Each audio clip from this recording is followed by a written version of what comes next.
All right, we are ready to begin, Doug. Good afternoon, welcome, and holy moly, we're back together.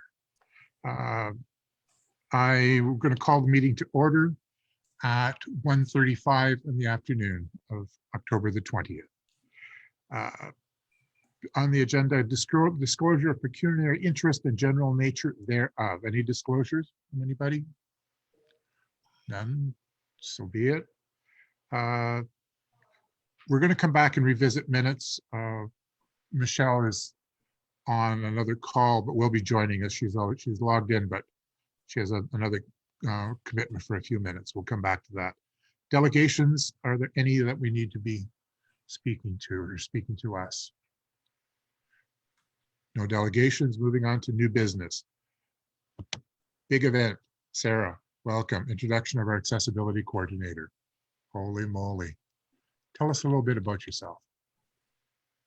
Hi, my name is Sarah. I have recently taken over for Sam as the new accessibility coordinator for Elgin County.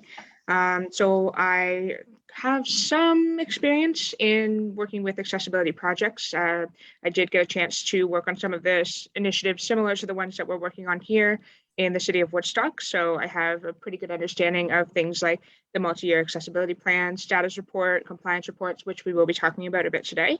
I also have a hearing disability myself, so I can relate to, in some respects, to what it's like to live with a disability and, the struggles that come with getting accommodations and stuff like that. So, I'm really excited to be here to get to know all of you and also to be working on accessibility initiatives with others who care a lot about, accessibility and accommodations across the county. So yeah, that's a little bit about me. Hopefully I'll be able to learn a little bit about you guys as well as we go through the meeting. From our committee to you, welcome. Thank you. Thank you for being here. Hoo-ha. Accessibility project update, speaking of which, Elgin County Administration, an elevator edition. Holy moly. Tom, you pulling this out of your back pocket or what? and washroom renovation. So what information do we have on that, please? Yes, so I reached out to Cole and asked for an update on that. So I actually have a PowerPoint. If it's okay, I'm just going to share my screen since that will let me kind of go through that more easily. Hopefully it's sharing the screen I intended it to share. Can everyone see the PowerPoint right now? Yes. Yes? Okay, Yes, thank you. Perfect. So we'll just go to full screen mode. There we go. Oh, awesome. Okay, so this is the update that I got from Cole. So as everyone probably knows, there is a project currently being done at the county administration building.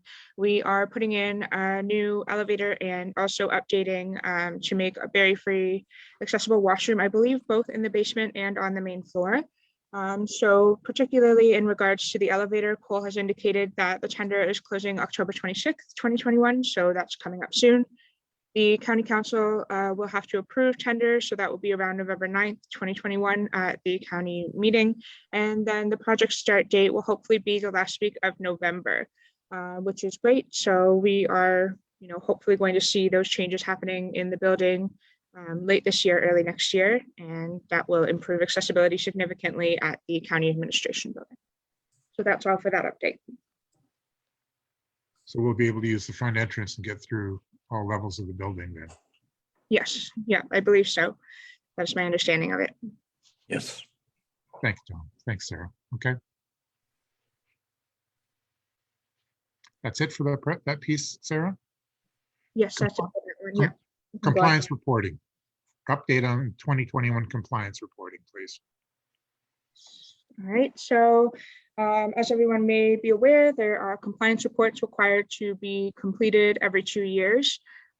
So we are in a compliance reporting year, and Elgin County, as well as all the local municipal partners, must submit this report by December 31st, 2021. This is specifically pertaining to the Integrated Accessibility Standards Regulation. One of the most significant questions that we've had come up that seems to be a discussion happening across municipalities in Ontario pertains to the WCAG 2.0 level AA compliance. So this has to do with website accessibility. this is something that has been a challenge, and Catherine, you know, because we talked about this a lot, to kind of try to figure out how we can bring our website, for example, up to compliance. And I think the other tricky piece of it is the social media compliance. So there's a lot of debate around how we're going to go about that, but I believe there will be a mix of responses. So probably some will be reporting non-compliance and some will be reporting compliance. I will be able to provide an additional update on this early 2022 when we hear back from the ministry about what the next steps are and if any of us end up getting audited. The other thing is that we will be hopefully making changes to our website. The plan is to start the discussion in 2022 and then hopefully make the changes to the website in 2023. I believe it will be a total overhaul, but I think the details will be yet to come. And lastly, I believe there will actually be a couple of local partners that will be claiming compliance for the WCAG requirements. So that's exciting, but it's definitely a tricky one. And hopefully, you know, we can see improvements to our website as well as anyone that still needs to make changes to theirs, especially the social media pages going forward. So in 2023, we can all be on the same page in terms of full compliance. So that's pretty much the update for that. I will have that completed within the next few weeks, and as well as with the local partners, hopefully theirs will be done around that time frame as well, sorry, and it should be able to be submitted sometime in November. So that will give us a bit of a buffer between now and the December 31st deadline. So sort of the November submission, is that to council? So this one gets signed off by, usually it's a CAO, or so ours gets signed off by Julie. In the past, I'm not 100% sure if this one had to be submitted to council. I will have to find out about that, but my understanding is that one just goes straight to Julie for her approval, whereas the status report and the multi-year accessibility plan will be submitted to council. Thank you for the clarification. Appreciate it. Anything further on that update? My golly, there's a lot happening. You're okay then? We can move on to the next item. Accessible parking on Furnival Road and Rodney. Oh, we still have the status report to do before then, I believe. Yes, that the 21 update. I'll touch on this and then I will talk about the Furnival Road, and Aaron has joined us for that. So we'll mention more about that in a few minutes. So the status report is, again, this one is done yearly. And because we are doing a joint multi-year accessibility plan, which is new to Elgin County, we actually only require one status report now, which all of the local partners will provide details for. So basically, the status report is just to talk about continuous achievements in accessibility and accessibility highlights specifically for 2021. There is a timeline on the slideshow, as everybody can hopefully see. The goal here is to just have a couple points provided by each of the local municipalities that I will then put into one big list that will go under both of these categories. And then it will be submitted to council sometime in early 2022. So the goal is February, and then it will have to be posted on everybody's website. That is one of the requirements of the compliance report as well. So right now, the 2020 version of it is available online, and the 2021 version of it will be available next year. If there is any details that need to be added to this, I will bring it up one more time at the next meeting for the Joint Accessibility Advisory Committee.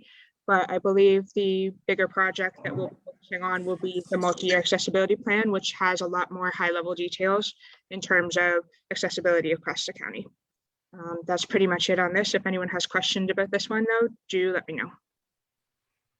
Thank you very much.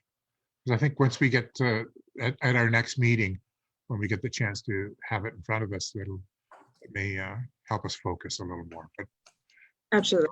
What an introduction. Thank you. From there, then, we're moving on to Furnival Road. Okay, so this is a project that I am consulting with engineering on, and the Joint Accessibility Advisory Committee will be asked to provide input on. So Aaron, I don't know if you maybe wanted to speak to this a little bit, just because you will be able to provide more technical expertise on it. I have a couple slides that we can go through. There are some that show pictures that you've provided, as well as a recommendation made by Jana. So let me know if you want to talk about this a little bit. Hopefully everyone can hear me all right.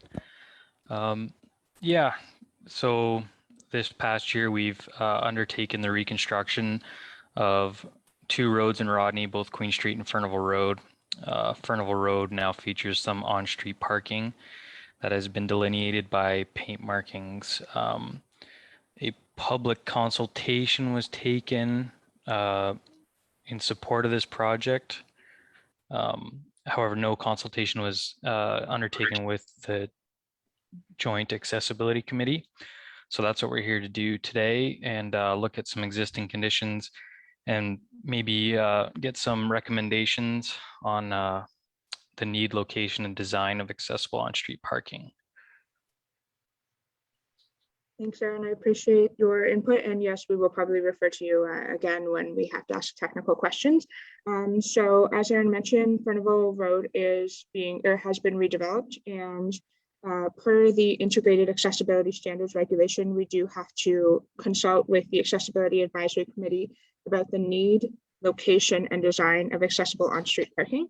So at this point in time, I'm just going to go to the next slide. So this is a picture of the reconstruction of the road.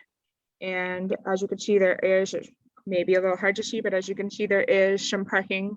And so the question that we're posing today is to determine if we need to put accessible parking spaces, where the accessible parking spaces should go, and the design of them. So I am going to flip to the next slide. I talked to Jana. She is, I believe, the clerk at West Elgin, if I'm not mistaken. And so she had recommended 2 high traffic areas that we would maybe want to consider as locations to put accessible spaces.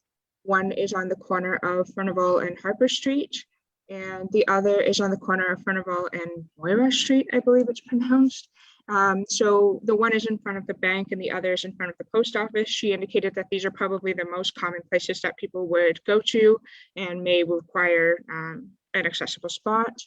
So I will flip to the map she has provided here. So this should, hopefully, if you can see it okay, give kind of an indication of where the stars on the map, if everybody can see that, is roughly where accessible spaces might be worth putting. However, it is ultimately up to the committee what you think would be the best approach.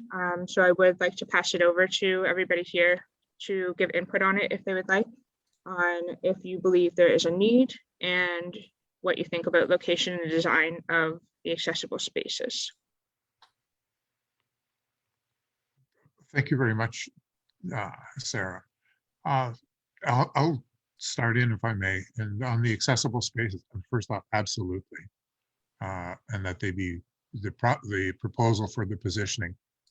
I don't know, Rodney, but it just makes good sense. If those are the high traffic areas for the community, then it makes sense that accessible parking be available where the community assembles. If my thought on placement of the parking spots, the accessible spots, is that they be towards, if there are 3, if sequentially, for discussion's sake, if there are 3, that the accessible spot be the one furthest back that allows for rear entry into a vehicle, and that there's enough space for that to happen. Occasionally, where there's an accessible spot, somebody trying to get from into their vehicle from their back as opposed to a side entry, they get, so it's not possible. And I'm being personal about it. Speaking of it, the lift coming out of my van comes out through the back hatch. So an accessible spot that there may be a few extra feet or foot to allow for that would be preferable.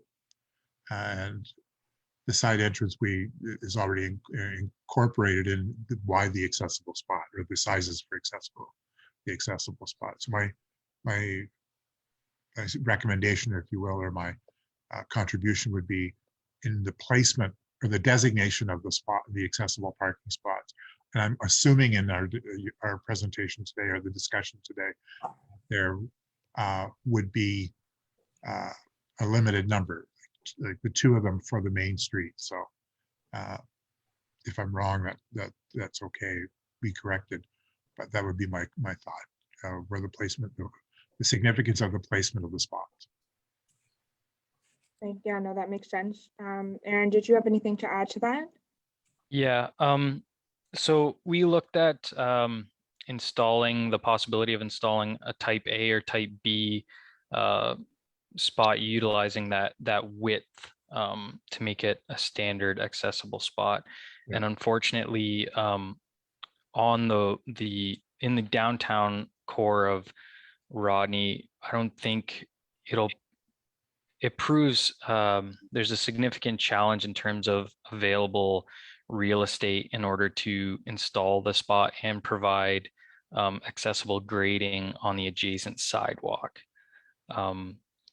So if the committee was to request an accessible spot, it's engineering suggestion that we reach out to the local municipal partner there in West Elgin and see if we could utilize one of the side streets where there's more boulevard space in order to accommodate something, an accessible spot.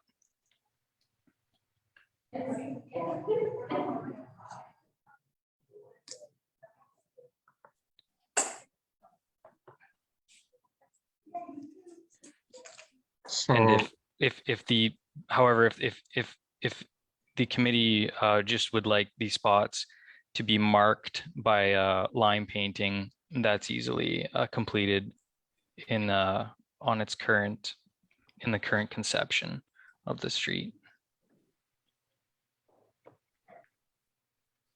Doug, are you suggesting the width of the spot be wide, or are you talking about the distance behind the spot and in front of the spot in terms of how close cars can park to the vehicle in front of you? it's the length, not the width. Yeah, I mean, so I'm not speaking to the width. Others may, but for me, it's the length. okay. Yeah, I think additional length is not an issue to accommodate on street on Furnival. However, if we were to provide that 3.9 meter wide spot with the 1.5 meter access aisle, the current the width of the road wouldn't allow those dimensions. So we could either look at an alternate design using some narrower widths, or if we were to work in consultation with our local municipal partner, we could use something like Mariah Street, a side street, and design a spot for there. If I may, I like the idea of going for the standard width. I mean, with the accessible width, and if it means going around the corner, go around the corner, but make that accessible spot as close to Furnival. Make it the first one in from Furnival, if it's at all possible. Okay. So that, again, the principle is that as a consumer, consumer who has a disability, I shouldn't have to go significantly further than somebody who doesn't have a disability in terms of parking. So if it has to go around the corner to realize the standards, so be it. But if it means I have to go down a half a block or a block, then that's a different conversation. So as close to the corner as possible. Okay. Would it be at all useful to consider putting a spot both on the side street and also have a spot available on the main street that just doesn't happen to have the same width necessarily, but could still have enough space behind it so you can easily access the trunk and you don't have to worry about cars behind you? Like, would it be useful to have both options for someone who maybe doesn't need as wide of a spot but would want an accessible space? I'd suggest no, and only in that it would cause confusion. I mean, somebody pulls up and they're coming out through a side entrance into a space that is not, it cannot be, for practical reasons, cannot be an accessible parking spot. So they drop their ramp down onto the street and they go out and they're into a live lane of traffic. So that my sense is that's not a preferable solution. I like the one that you're talking about go around the corner, but bring it as close, make it the first spot in if it can be done, to the bank and to Canada Post. Mr. Chairman, Yes, sir.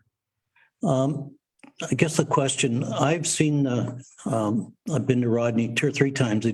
County's done a wonderful job, but seeing it here on the map, even though I've seen it, it's still confusing. Aaron, if we'd had this meeting, COVID wasn't here, would we have probably made the accommodations during the construction for the width? In the 2 proposed locations, unfortunately, there's just not enough real estate. So we could put a spot there, but we would end up creating more accessibility issues for the businesses there by introducing steps. So my answer would be, I think no, I don't think we could accommodate those spots. Just the downtown core is usually, we hardly have enough space as it is, and that's usually the challenge with these reconstructions is real estate. Well, then, I know that the county and the municipality of West Elgin have had a great relationship, and I know that the mayor is very thankful for the work done. I would suggest that we make a recommendation, like our chairman has said, get West Elgin involved, because I'm certain they're going to be very accommodating. They're the ones that are right there with, very familiar with it, but I would think we should make the recommendations like our chairman has suggested, as close as possible. And I'm pretty sure they're going to bend over backwards to accommodate us. There's been a great relationship between the county and West Elgin in this project.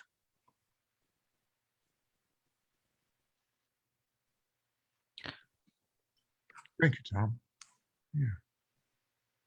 Mr. Chair, if I may, Yes. I have a draft resolution that the committee can consider moving, seconding, and voting on. Would If you you'd like present it? me- Thank you. That engineering services consult with the municipality of West Elgin for the designation of 2 accessible parking spaces in downtown Rodney and consider all feedback regarding placement and design from the Joint Accessibility Committee. Thank you. Now that's a resolution that are we in a position now to be able to vote? Has Michelle joined us?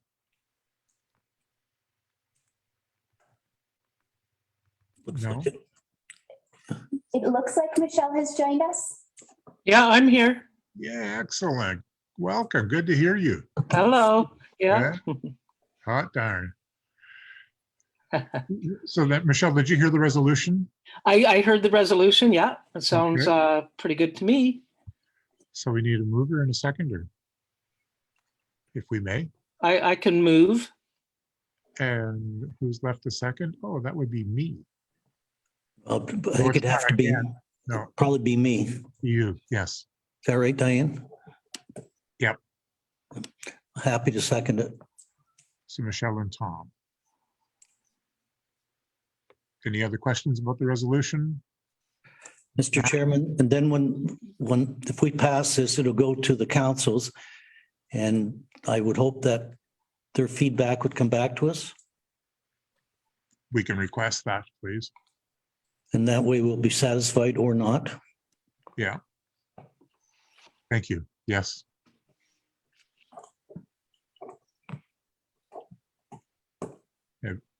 We prepared to take the vote on it now? We're ready? All in favor? There's the resolution. I will call the vote. Thank you. Mr. Warden, Yes. Michelle, Yes. Mr. Chair, Yes. 3-0, the motion is carried. Thank you. And we'll look forward to feedback, if any, from councils. Thank you, Tom. Thank you all. Anything further on Furnival Road and Rodney. Anything further on the parking questions in Rodney that are here today? None? I I don't have a question, but just I guess I want to extend what we extended to Sarah already here at the County Engineering Services, that if this committee has any engineering or constructability questions regarding any accessibility features or anything like that, that we're happy to take your emails and calls and questions and provide any input if we can. Absolutely. Thank you for that offer, and I know we'll take you up on it. Perfect. Appreciate that. Thank you sincerely. No problem. Furnival parking, parking in Rodney. Shall we move on? Now, is this the time where we can loop back to the minutes? We have quorum? Yes. Yeah, that's a good idea, because the next one will probably be another one where a lot more consultation perhaps will be needed. So it would be a good idea to move back. So if we can go back to item 3, adoption of the previous minutes, January 12th, 2021. Holy moly. Here we go. People have reviewed them. Any questions, comments, concerns about the minutes of October the 20th? No, of the 21st, January 21st. Any questions? Happy to move them. Thank you. Seconder? Michelle? Moved by Tom, seconded by? Michelle?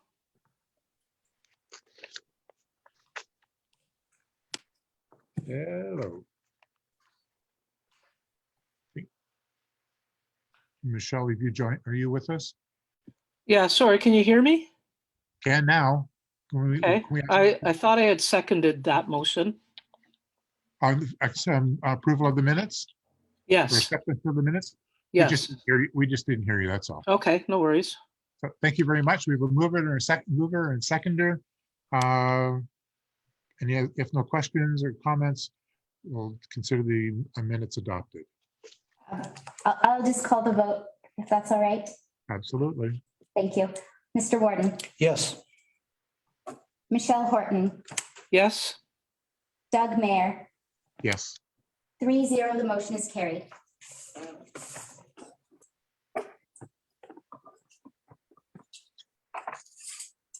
Next item on our tour of the day. 21 to 26 multi-year accessibility plan feedback survey update. What do we have here, Sarah? So, all right, this is the next part of the PowerPoint. Let me just get here. Okay, perfect.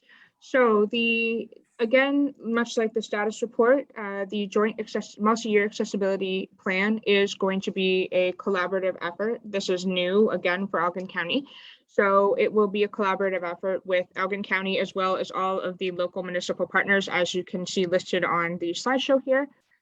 Basically, this is something that we redo every 5 years, and we will go over it a little bit today. So I think the biggest challenge is that it is pretty extensive. So I think for today, I'll take you over sort of a high-level overview of what we're working on, provide an update in terms of what the next few slides contains, and then I will ultimately likely provide you a draft copy that we're working on right now for input after the meeting as well as during the meeting. So that you can spend a little bit more time looking through it and provide any feedback that you might have. And then when the next meeting takes place in November is when we will actually accept the final draft prior to presenting it to council.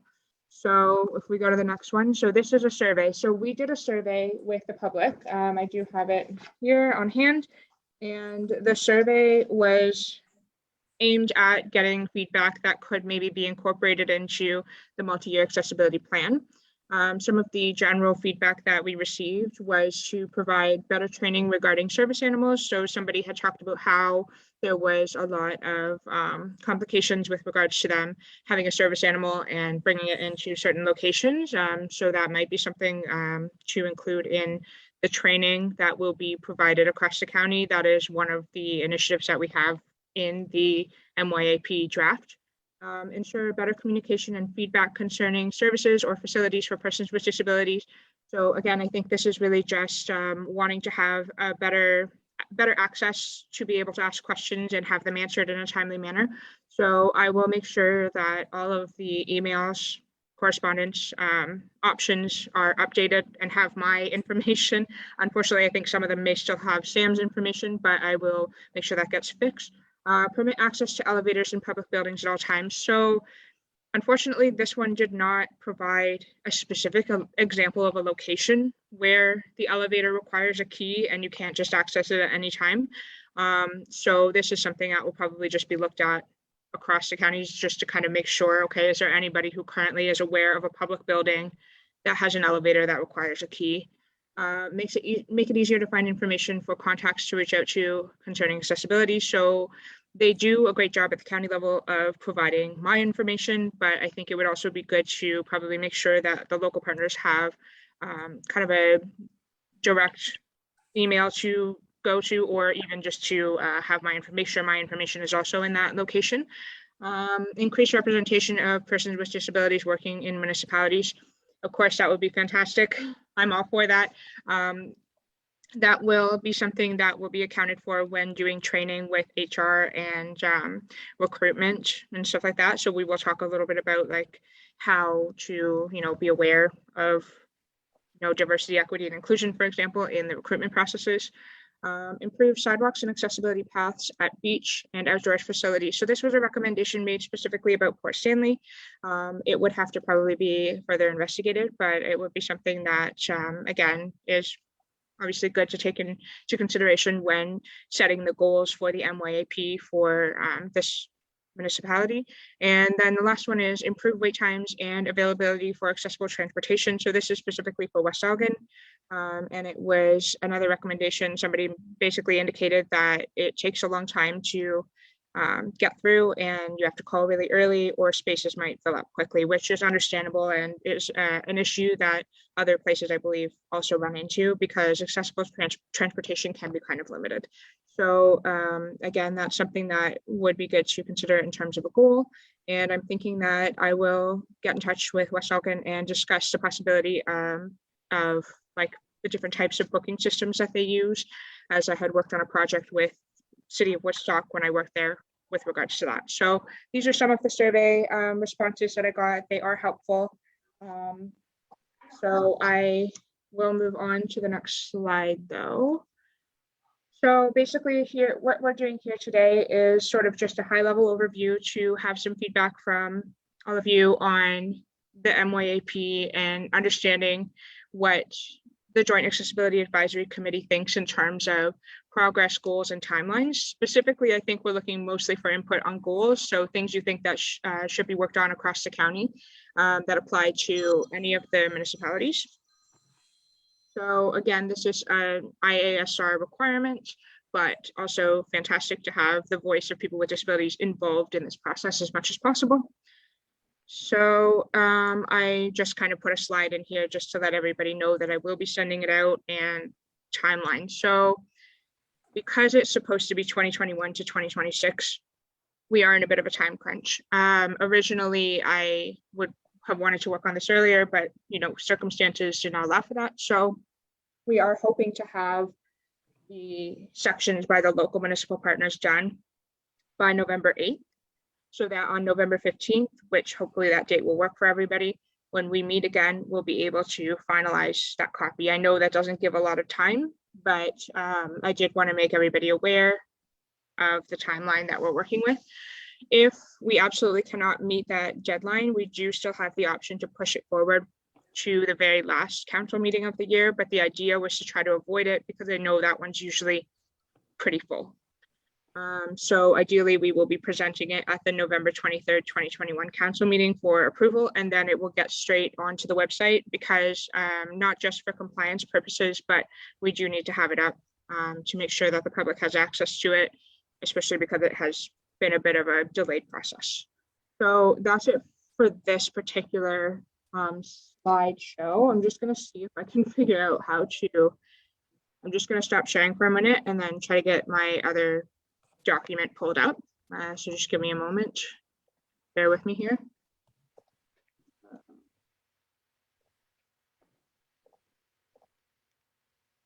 Okay. Okay, so if everyone can just let me know if they can see the Word document that I'm scrolling through right now.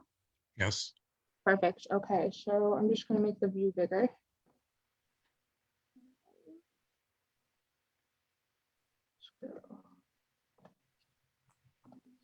Oh, sorry.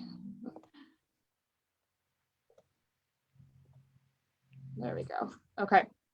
So as I mentioned earlier, this is quite extensive. I'm just going to pull it to the top for a second. This is just a working draft, but I basically wanted to kind of just give a quick overview of what we're looking at here, and then see if there's just any input right off the bat. And if not, I will ultimately send a copy out and continue to send it out as I get more information from the local partners to include. So an executive summary will be going in here. That part is not completed yet, but right now it's more or less just containing information on collaboration and commitment to accessibility. It has to do, like, it relates to the Ontario to make it fully accessible by 2025. And it's sort of just a high level overview of, background of the first multi-year accessibility plan that Elgin County had. A lot of this was actually done by Sam, which is super helpful because he would have had a better understanding at the time of the different initiatives across the county. So I'm still familiarizing myself with it. However, I will make sure to update any of the sections that need to be updated. Otherwise, a lot of the information he provided is very helpful. We do have a part where it talks a little bit about the AOGA. And then what's going to happen is the county and all the local partners are going to have their own section. Within each section, they will have general requirements, information and communications, employment.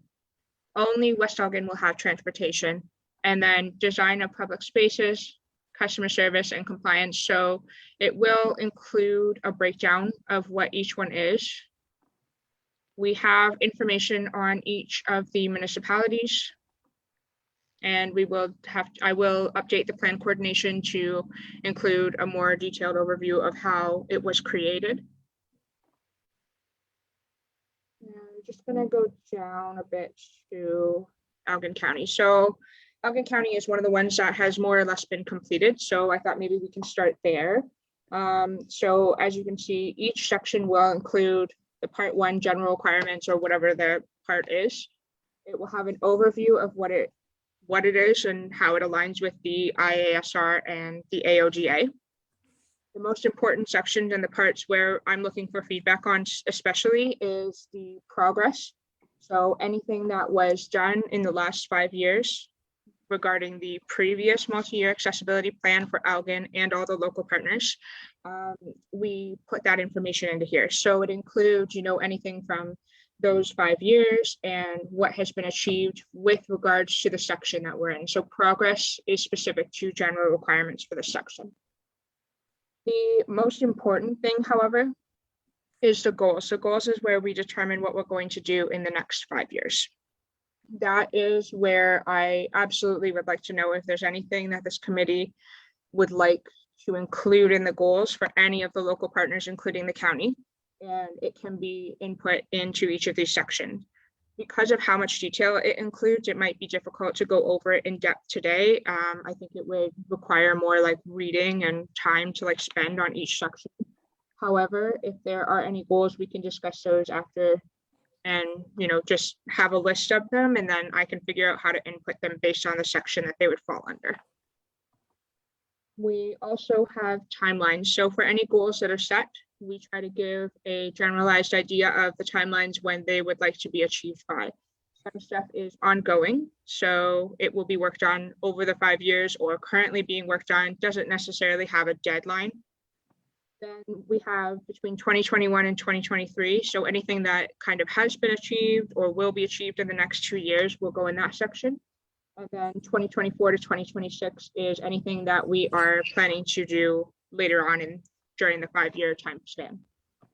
This particular outline remains the same for all sections. If you have any comments on the outline or suggestions on how you think it could be changed, if you do think it should be changed, please let me know. I can also incorporate those changes. This is another section, which is information and communication. And so it will be the same for each section. And then that same layout will be applied to each local. So there is actually going to be a lot of details. Ultimately, this is going to include Elgin County and all 7 of the local municipal partners who will all have their own sections. So again, if anyone has any questions, by the way, since I've mostly just been talking, please let me know. No, I'm good so far. Okay, perfect. Nicely done. Thank you. Thanks. So essentially, I think the main thing I'm looking for right now, because as I said, it's probably going to take some time for you to go through it and provide more detailed recommendations, if any, is to see if anyone has any recommendations, generally speaking, on accessibility for Elgin County or any of the local municipal partners. This can include things like training on specific areas. It can include things that have to do with the website and web accessibility, communication. Just see if I can summarize it a little bit. I'm going to switch to the template. It'll make it easier. Let me know if everyone can see the template. I've switched to a different document. Okay, this is a little bit easier because it doesn't have all the details in it. So general requirements has to do with like implementing the AOGA IASR. And it has to do with like accessible design, making sure we're training on the human rights code, stuff like that. Information and communications largely relates to the website accessibility and the WCAG requirements. Do obviously with onboarding and stuff like that. So if anybody has any recommendations on how we can improve employment at the county level or the local municipal partner level, design of public space relates back to things like, parks, when we put new parks in, or parking, like what we just talked about with Aaron. I believe that's mainly, yeah, and anything that relates to the Ontario Building Code, specifically the barrier-free design aspect of it. Transportation is not on this draft, but transportation obviously pertains to providing accessible transportation, and as I mentioned earlier, it applies only to West Elgin at this time. And then customer service is focused on obviously like things like the policies that maintain like or that provide services for goods, services, facilities, stuff like that. This one does also cover things like service animals and support persons. So I will make a note to improve training on those in the Elgin County section per the survey recommendations. So yeah, so I will take a moment to stop talking. And if anybody has recommendations, you don't necessarily have to pick the category. Any recommendations are good. We can make a list if you'd like. Whatever the best approach is. I know this is kind of a hard one to do over Zoom, so. I think one of the key areas is that of communication. I mean, in the general sense, whether it be our website, whether it be the information that the municipality puts forward to the public, and also how we manage that information coming back, being specific. At to be early this, it was late in the spring before the July weekend. There was an issue or concerns about the Moby mats at Port Stanley Main Beach, and whether or not they should be out. There was not misinformation, just gaps in information. So if somebody had a question about that, I'm not sure how they were dealt with, or if they were even presented. There just seemed to be some issues around, if the beach is open to the public, why isn't it open to the persons with disabilities? The mats was the subject of that concern. So just, it's a communication exercise, not an engineering or an acquisition. It's like, we've got the equipment. How do they get to it? Or what do we need to be doing to ensure that it's deployed for the public? We have a good process in place for when our lifeguards are on duty, absolutely. But something a little before that. I use that as an example, just of an overall communication delivery. Yeah, communication delivery. Yeah, that's a great example actually. And I'm writing that down. So I think the way that I kind of see it is, would you be looking not only for like kind of like a public notice to be like, hey, just so you're aware, the mat that provides accessibility, like access to the beach, is being placed this day to this day kind of thing, like an actual like information alert type thing online, and then also an indication either maybe of where it is, if there's ever an issue around it, like having maybe like a notice that kind of responds to the concerns so that people know what the outcome of the sort of issue was. Like, is that kind of what you're thinking in terms of communication, like just to be a little bit more transparent with the public about what's going on and what the resolution was ultimately if there ever is an issue brought up? Yeah, I'm not thinking to go so far as to have the public that integrated, but where we have when we make notice that for discussion, where the beach is open, that it's open to everybody, so that we plan as part of ours being municipality, our planning for the opening of the beach, that it includes the Moby mats. Okay. Yeah. And did you have something to add to that? Yeah, just on that note, and Doug certainly raises a good point, and I'm sure Warden Marks would support me on this comment. I don't think there was any intent not to have the mats out. I honestly believe just because of COVID and all of the other items that were coming at them so fast, I just believe it was an honest mistake not getting them out. And I truly believe that they'll have that documented and corrected going forward. Criticism not intended, as an observation, and thank you. That it just, yeah, so the rollout's going to get smooth. That's nice. That's good. And Doug, I agree with Diane's assessment on that. It wasn't on person. There's just a lot of things going on. Understood. And it just happened. That was one of the items that came up. But that's part of the communication exercise, recognizing that and being able to let people know, like, this is not an intentional oversight. It's an operational issue that we know, we're dealing with it. It's not to be repeated. We're giving it our best shot. If you've got suggestions on how we can improve on, let us know. And Mr. Chairman, I guess communication goes both ways. Certainly, I think if staff and council were aware of it, probably would have reacted. And so sometimes the public has to assist us because sometimes it's just a simple oversight and we don't mean to do it. Oh, agreed, Tom. Absolutely. And that's the whole exercise around communication. It is two-way. Yep. And the conversation that Sarah's been leading us in this afternoon has been around how can we take what we do now to the next level.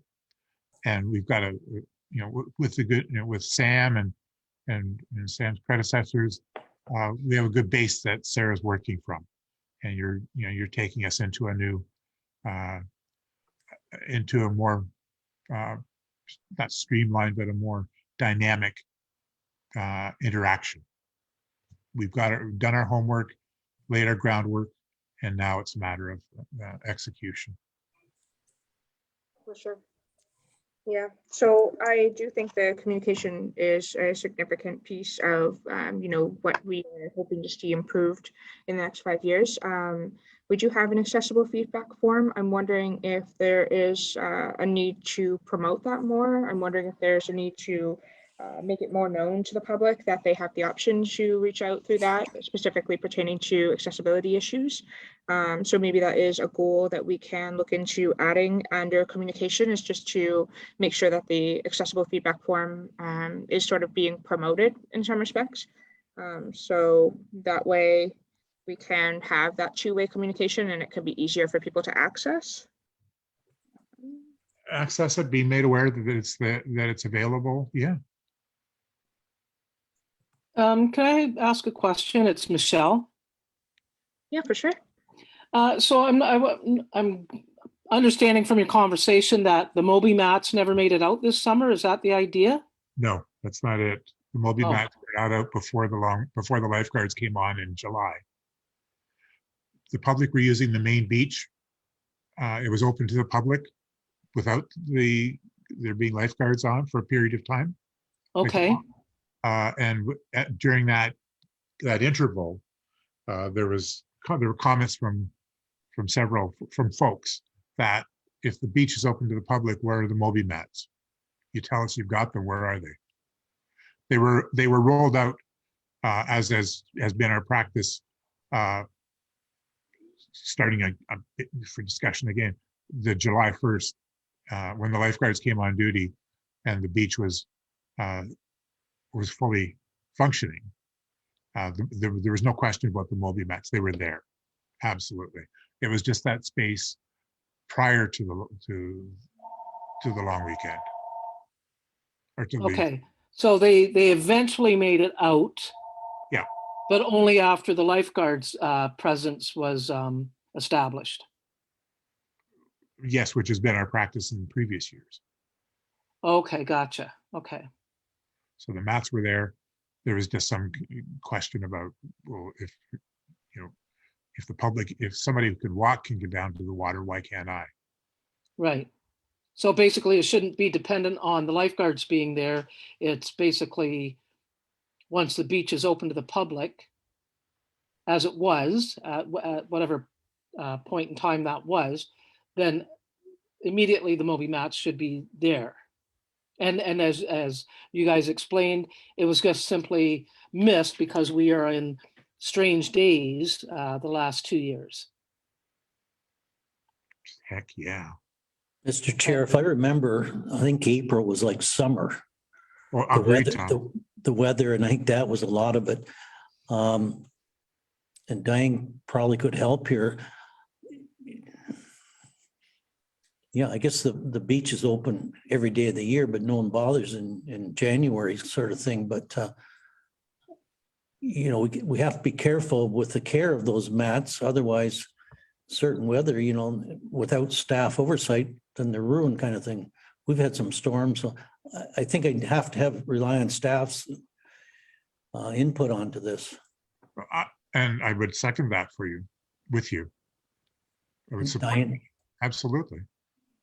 Yeah, and through you, Mr. Chair, to the rest of the committee, the points that Warden Marks is making is so that the committee, there's an understanding that, as we say, the mats aren't out there year round.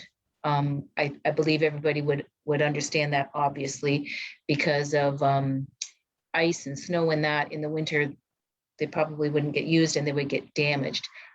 I'm thinking, and I will check with recreation staff, is what I'm thinking is probably the logical approach would be that when they start cleaning the beach with the actual beach cleaning machine, that would probably be the ideal time to bring out the mats.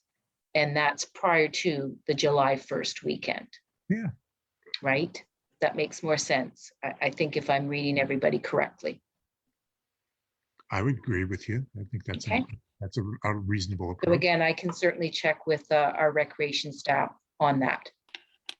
Devil's advocate here, but I know our public beaches don't get used as much in winter months, but they still get used. I use them all the time. Is there anything out there that is a all-weather Moby mat? Is it something worth looking into? Did you want to respond to that? So again, just so that we're clear, the park staff become the arena staff. So we don't have staff that maintain our parks and beaches. It's a seasonal position that they go from the arenas to the parks and vice versa. So that would become an issue right there, actually getting the mat out. I don't believe the material, as you said, is durable. Those mats cost us $22,000 at the time of purchase. So I'm not sure if there is something that a material that would, again, my concern would be, as you say, traction on the mat. ice, if it ices up in the winter, just like the beach itself. I don't know if there's another area or municipality that would do that in the winter months. I mean, we can certainly ask, but again, it would be, I'm not sure it's an item that council would budget for at this time, knowing that we do have the seasonal mats that go out.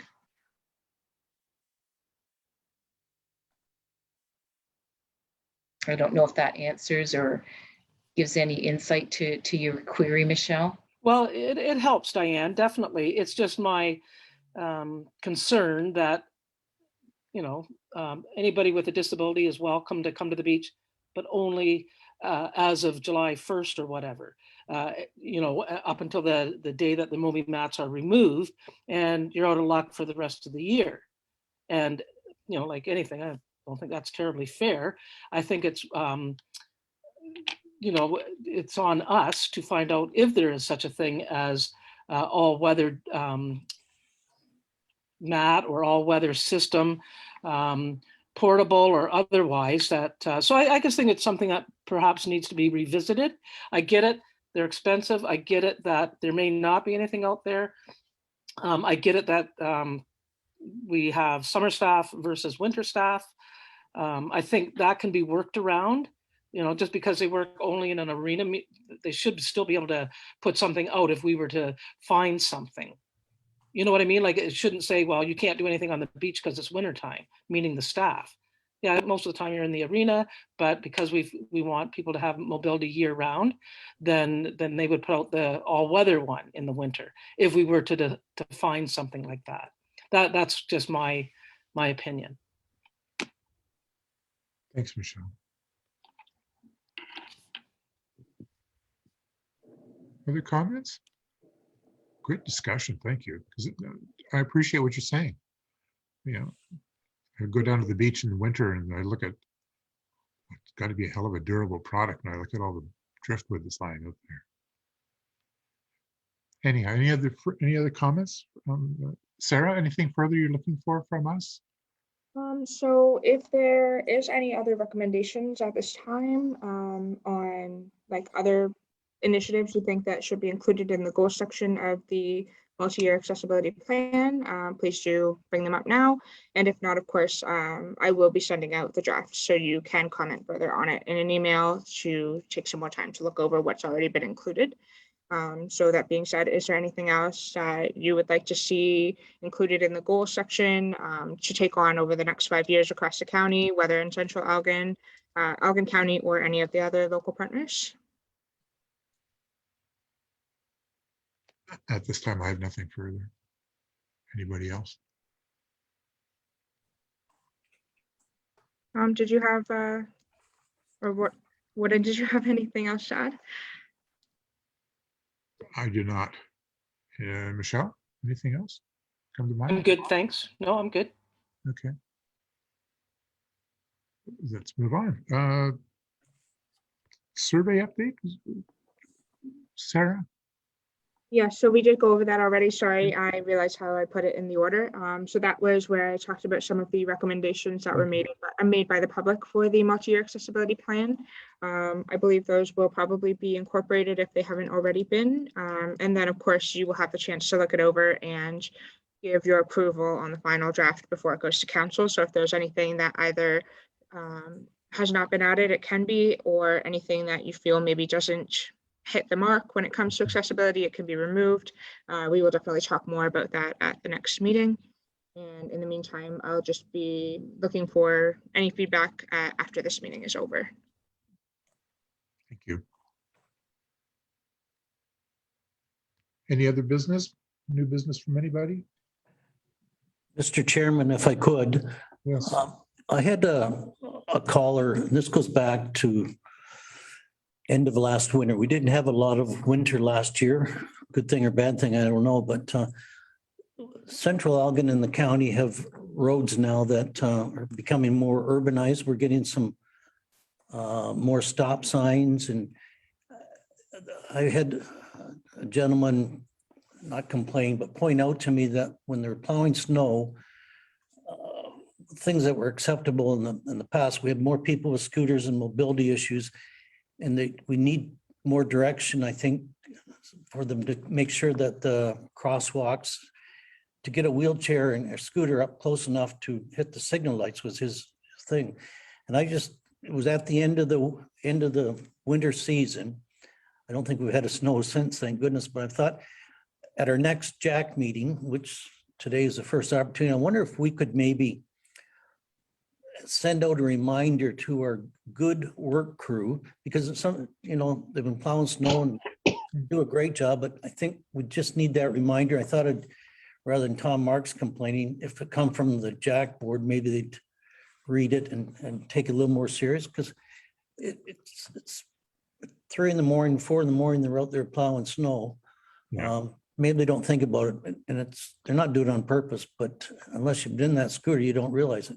It's not a lot of cases, but we're having more traffic lights and stuff, so wonder if we'd entertain that. Just a Right. reminder. Thank you. I'd be supportive of that, Tom. I'm thinking, I'm noticing a marked increase in crosswalks as an example. Yes, so Traffic- it's just a different approach. Yeah. For further discussion, absolutely. I'd like to see it on our next agenda as well. The guys are great, but it's Yeah. just something, again, we don't think about unless it's pointed out. And there are companion issues that go with that. I mean, an example is getting to a Canada Post mailbox that's not on a main road. There's a county responsibility and there's a federal responsibility. And it's like, can we just kind of figure this out, folks? That's an issue we have here, at least in one location here in Port Stanley. But yeah, the clearing of sidewalks and the increased number of people that are mobile and being able to get around in various seasons. I'm happy to do some looking into what the current legislation says at like the different levels, and also put together something that kind of talks about, what the actual requirements are, and then if we want to draft something to provide to those that take care of, clearing the sidewalks and, as you mentioned, the mailbox area and stuff like that, then yeah, I'm happy to do that. So I will add it to the agenda for the next meeting, but then also in the meantime, do some looking into, what exactly the legal requirements are there so that we can kind of make note of that. And I think if I'm understanding this correctly, we want to make sure not only that the paths are clear, but also that the paths are clear close enough to where they can hit the button to be able to cross at the crosswalks, as well as access amenities such as the post office boxes. I'm assuming you're talking about the ones that you like drop the letters in specifically, or the Where ones you go pick up your mail. where you pick up your mail. Okay, perfect. The So, super mailboxes, right? The super mailboxes? okay, Diane, Through you, Sarah, and the chair. Now, my understanding is, I believe Canada Post has a contractor that comes and cleans the mailbox areas. Because again, it's off of the road. It's off of the plowed portion of the road. Yeah. And I know we're all going to sit here and say the plow goes by, and then if it's a heavy snow, we all know what happens, right? It's just like at the end of our laneway. The snow gets piled up onto the mailbox locations. And typically, usually, probably the contractor's already been there and shoveled out the area. Unfortunately, the plow comes by an hour later and puts the snow back in. So again, I just wanted to raise the issue that Central Elgin's not actually shoveling the Canada Post areas, right? They have a contractor that does that. And that's what Canada Post has said. Their argument has been, no, yep. And then not to make it a circular conversation, but the response I got back when I raised the question was, well, yeah, you're right. We do have a contractor that clears the area around the mailbox. Getting to the mailbox, because it's on it's the county's responsibility to clear the entrance. And I'm going, come on, people. Like anyhow, that was what they were arguing back. That was the argument back. It was the county opens the driveway, then our contractor will make sure that the post boxes, the area where the post box is clear. It just got to be circular, and it was silly. I just said, fine, then rent me a mailbox.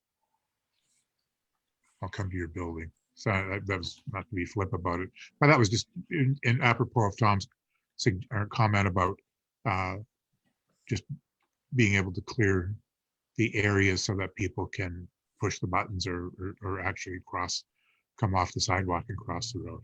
Anyhow. Yeah, there's room to ensure that there's, I'm not sure if they'll be able to put in place like a collaborative effort per se, but at least to know if there's a contact person for when that kind of situation does arise where they came at different intervals and then ended up ultimately making it inaccessible because one came by later than the other. Maybe there's a way to kind of set up some sort of contact that can be reached out to and just notify them, hey, like, just so you know, this place needs to be cleared again. But I'm not 100% sure how easy the process is going to be in terms of. Understood, Sarah. Absolutely. It just, that sort of becomes a circuitous, just, dialogue. It's not even a discussion. It's like, well, you do. And it's like, then just move the boxes, which is harder than getting snow cleared. Yeah, for sure. Okay. I will put something together on that though, and just kind of see if I can find some more information and maybe a contact person or something. So we're aware of what can be done going forward. And then perhaps we can sort of tie this into the use of the accessible feedback form in the event that this continues to happen. Then we could compile something to say, hey, this keeps becoming an issue. And maybe it's something that'll have to be looked into further. But yeah, okay, that sounds good. Yes, Diane? Can I just have a final comment or maybe another comment? Canada Post Corporation is huge. So to me, I would think that they would have some kind of, implementation of some timelines themselves when they go back out and check these. As a corporation, we own buildings, and I'm going to throw this out there, like the CA Bellmead building here at the county building. If it's snowing through the day, we see that a county employee goes out and resalts and reshovels. So I would think that Canada Post, being the magnitude they are, that they should have something in place. Just a comment. Yeah, well, no, exactly. What are their service standards? Mr. Chair, Yes, the Canada Post, the Crown Agency, I know in my own experience, they put the super mailboxes on my road, Ferguson line, and probably 15 years ago.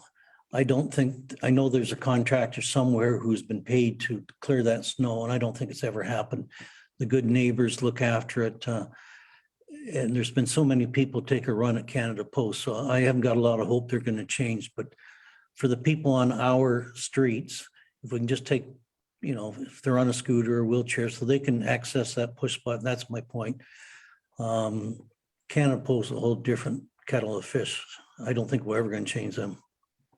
Well, I'm optimistic to give it a go because, again, it's the principle we've talked about this afternoon, and that's of access, equal access. I mean, my scooter's not going to go through a snowbank. I mean, I'm not being sarcastic or flip. That's your point about getting to the push buttons, right? and having them cleared. That's our service standard, ours being municipality, and that it's our exercise with our colleagues in the municipality is as a reminder, and that's all. It's like when you're clearing sidewalks, if you could just make sure that there's if you're in a scooter, just visualize in a scooter that you can reach the button. That's all we're asking. We're not asking them to change their technique or to change how they do their job. It's just, if you could just, before you walk away or you move on to your next corner, just do a double check. And thank you very much for doing that. The issue with Canada Post, I understand, is a different bag of snow. So it's like, yeah, they're a big corporation, but kick them in the knee.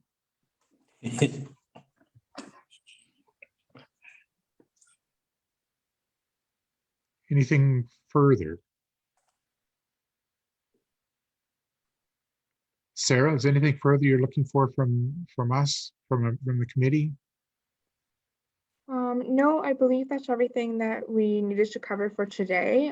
The next meeting may be a little bit more extensive in terms of actually providing the final content Mhm. and having you approve it. But other than that, I will just make sure to collaborate with all of you via email in the meantime for any updates on the MYAP and any additional feedback that you may have. So yeah, but otherwise, that's all from me. Our next meeting is scheduled for November the 15th. I'll be in touch with you. I know I'm not available that day, but we can look to have, see what else, see that we have a quorum. So if nothing else, motion to adjourn. I'll make the motion to adjourn. Happy to second it. Thank you all. Thank you all very much. Sarah, welcome. Thank you very much for putting together a pretty good meeting. Y'all did well. Thank you. Yeah, very good. Thanks. Sorry I was late. And Michelle, on that note, I did indicate that the stipend will be paid to you. It's just, there'll be no mileage. Okay, Okay? thank For you. obvious reasons. Yeah, thanks, Diane. Okay. Good job, Sarah. Yep. Welcome, Well, Sarah. nicely Welcome, done. Sarah. Thanks to all the county staff for helping us out. Absolutely. And I like the new approach about a called vote. Thank you. Something Thank for us to you. get, something for us to Take get. care. On that note, we should call the vote for the adjournment. Okay, yeah. Then You're we welcome. go. Warden Marks. Yes. Michelle Horton. Yes.